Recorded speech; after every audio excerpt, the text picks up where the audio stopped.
今日同大家分享喺香港燒鵝嘅天花板容記食燒鵝。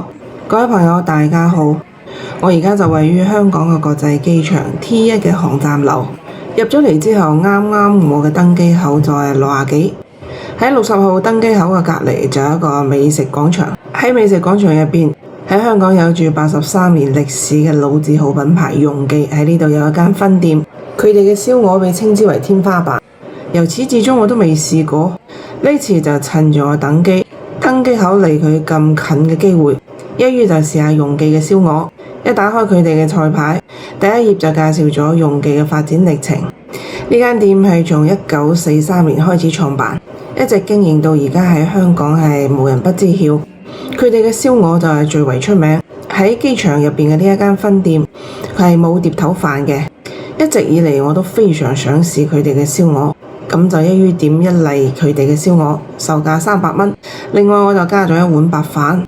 飲茶可以揀飲定唔飲，如果飲嘅話就係18蚊，我就揀咗唔飲，因為頭先飲咗咖啡。滿懷期望，香港燒鵝嘅天花板容記燒鵝上嚟啦。睇佢哋嘅介紹就話容記嘅燒鵝係香港唯一一間係堅持用炭火燒製嘅燒鵝，所選用嘅鵝都係夠120日以上嘅黑中鵝。未食齋睇外形，講真俾我嘅印象就唔係好驚豔。燒鵝嘅周邊就淋咗一啲汁。介紹就話佢哋啲汁係由12種材料調製而成嘅，係佢哋自己秘製嘅汁。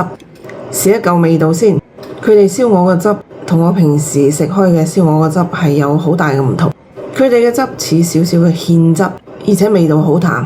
試咗一啖皮就係幾化，但係汁嘅味道唔夠，而且鵝本身嘅底味都唔夠，鵝肉唔夠嫩滑。我就百思不得其解，點解佢哋自己調出嚟嘅汁味道會咁淡呢？本身鵝味嘅底味就唔夠，再加上汁又唔夠，味又唔夠。除咗層皮過得去之外，肉質底味同我想象中嘅味道相差好遠。唔知道係咪因為係分店嘅原因，冇總店整得咁好食呢？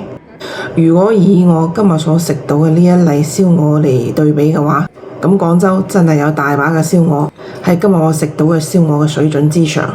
鵝肉食到越厚肉嘅部分，入口嘅感覺就越蟹。